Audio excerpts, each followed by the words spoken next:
Good morning, good afternoon, good evening, whatever time you're watching this video, and thank you for being a 2X Credit member. In this video, we're going to be going over the module on choosing your business name for your company. So, assuming you already have a business idea, product or service picked out, and that you've done your research to ensure there's a market for it, the first step in starting any business or creating any product or service is to choose your business name. Now, this is one of the most important things you will do and probably one of the most exciting and time-consuming things you will do. But by doing a little bit of research and picking a great name, which we're going to show you how to do here, it's going to save you lots of headaches in the future, and we'll go into details exactly why that is. So in this video, you will learn the following. How to choose a name that is not considered restricted or high risk, which can prevent building business credit. What industries are considered restricted or high risk, how to avoid having your business name flagged, and how to establish and build business credit regardless of your industry, if it's a restricted or in a high risk industry as well. So let's take a look at what is restricted and high risk industries. Well, before we begin helping you find the perfect business name, we first have to take a look at what restricted and high risk industries are so you can avoid making a costly mistake. Now, restricted industries is the first thing that we're going to take a look at. What exactly is considered a restricted industry? Well, it's an industry that has a lot of state, federal, and overall governmental regulations. If your business is considered to be connected to a restricted industry, you would usually see an automatic decline for any credit you apply for.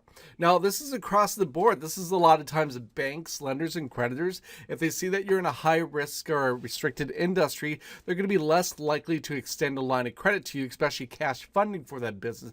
But there are ways around that, which we do cover in the 2X credit system. So let's go ahead and continue. So here is a long laundry list of restricted industries, and I highly recommend you pause this video and you go through this to make sure that you're not in any of these restricted industries.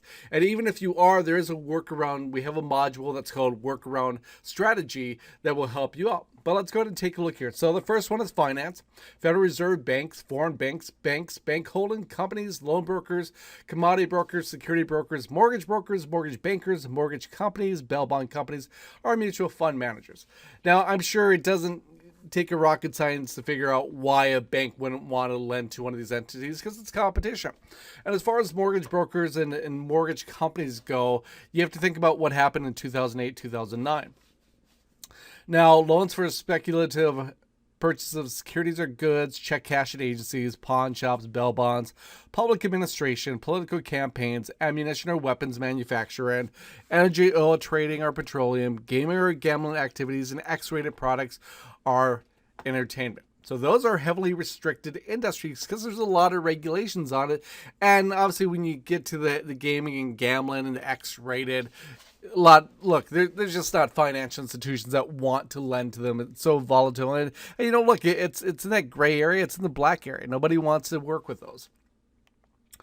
Now, mortgage brokers, mortgage bankers, and mortgage companies, as I had mentioned here, it crashed our economy back in 2008, 2009, but it didn't happen overnight. It happened from 2001, 2009. So let's just say that these banks, financial institutions, they're very gun shy, even though we're in 2021 here.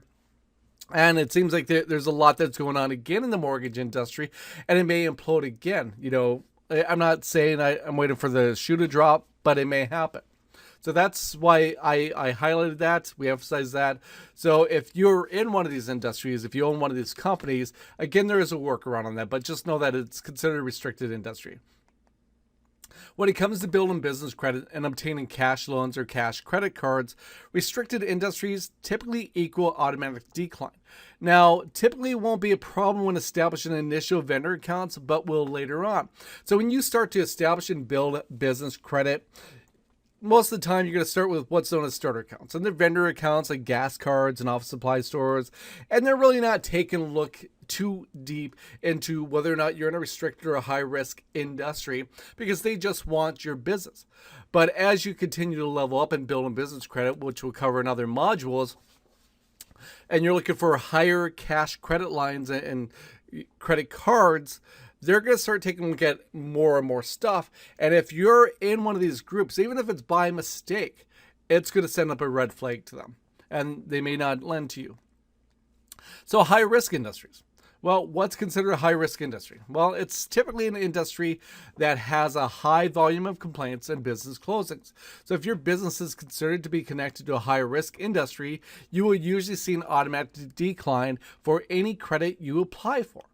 So some examples of this is agriculture or forest products, auto recreational vehicles or boat sales, courier services, computer and software related services, dry cleaners, entertainment. Adult entertainment is to be considered restricted, as we had just mentioned. General contractors. Let's take a quick stop here and just take a look at what that is.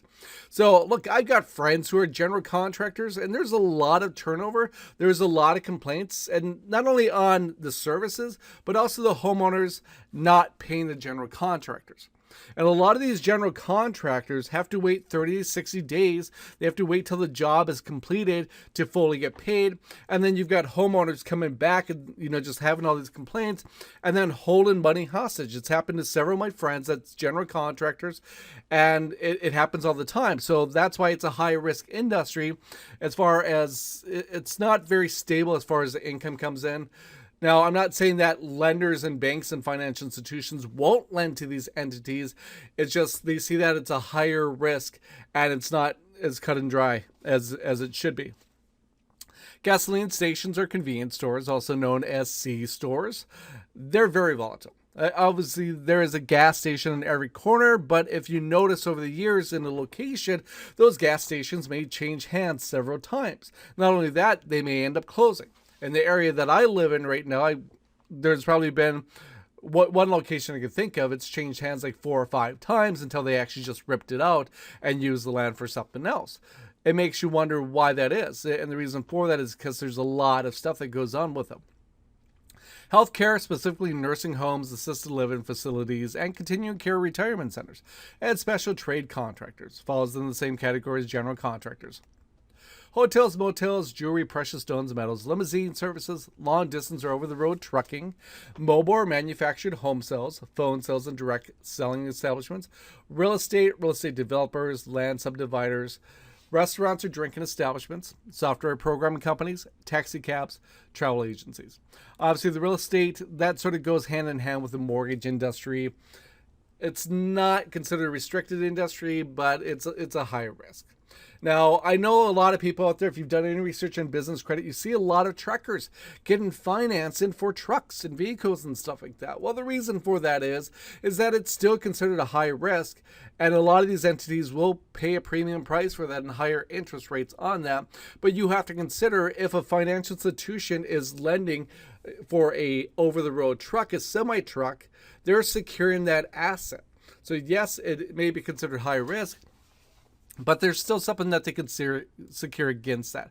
With most restaurants or drinking establishments, people don't own that property, they're leasing it, and there's a lot of turnover. There's a lot of risk pertaining to that. Just think of a restaurant or a drinking establishment, the license and the liabilities that they have to carry in that, because if somebody gets drunk, intoxicated on their property, and they drive off, and the owner of the bar, the bartender, or the bouncer let them go, person gets in the car, ends up, hurting somebody. And in the process, that restaurant could be held responsible for that. So those are just things that, things to think about. So if you are in any of these industries, it's not an end all. It's not a 100% complete denial by any means. There is a workaround on that. Now, the list is some of the main industries that are considered to be high risk, and creditors and lenders may have stricter underwriting guidelines and are more likely to require a personal guarantee if you're considered a high-risk industry. Now, a personal guarantee, that doesn't really mean that that's what they're going to go after, or it's going to negatively impact your personal credit.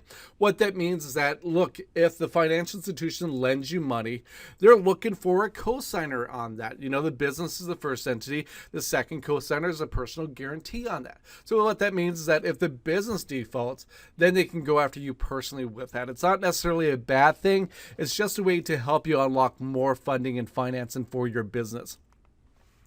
Now, how do you reduce the risk to build business credit? Well, the easiest way is that you set up a business specifically to establish and build business credit under.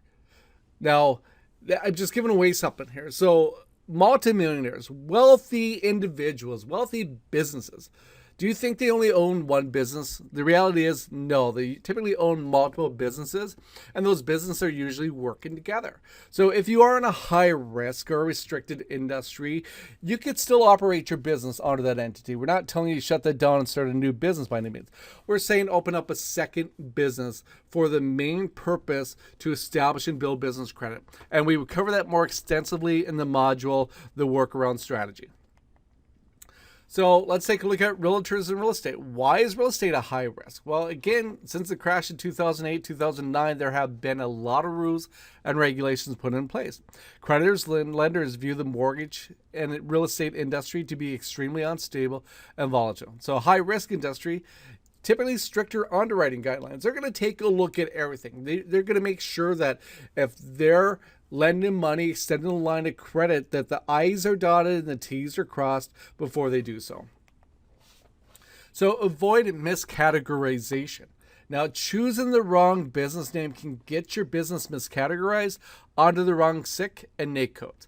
Well, a lot of people ask what these are because a lot of people are unaware of them. So the SIC code is the Standard Industrial Classification. The NAIC, the NAIC, is the North American Industry Classification. And we'll cover these in a separate module because we need a full module just to cover these, to explain that. Because the last thing that you want to do, especially if you're just starting out, is to get miscategorized under one of these codes. Because if you get miscategorized by saying or doing something wrong, then it could put you in that high risk or that restricted industry, which you want to avoid at all costs. Now, this is coming to the close of this module here, but there's some important information here. So it's vitally important that your business information is consistent on all business registrations, filing, etc. So your owner's name, the business address, the business phone number, number of employees, the EIN number. Now, just remember, banks, creditors, and lenders are looking for inconsistency. So any registration, anything that you do in the business world, make sure that all the information is consistent across the board. One thing that's wrong, one misspelling of the name, one variation of the address, it can send up a red flag and cause problems over the course of time. Now, I want to thank you for watching this video and being a 2X credit member. Please continue to the next module.